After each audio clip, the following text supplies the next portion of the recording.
Chicken, ఉల్లిగడ్డ, టమాటా, పచ్చిమిర్చి, కలమ, నూనె, ఉల్లిగడ్డ, 2 పచ్చిమిర్చి, కలమాకు, కొత్తిమీర, పుదీనా, 1 టమాటా, అల్లం వెల్లిగడ్డ పేస్ట్,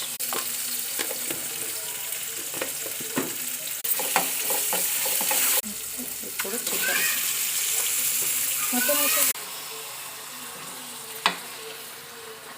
ఉప్పు వేసుకొని మూత పెట్టి ఇప్పుడు బగారా రైస్ తయారు చేసుకుందాం. మసాలాలు, పచ్చిమిర్చి,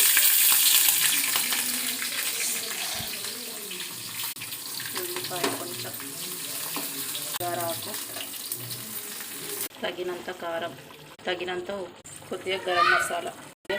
సో కంప్లీట్ వేడి. ఈ వీడియో మీకు నచ్చింది.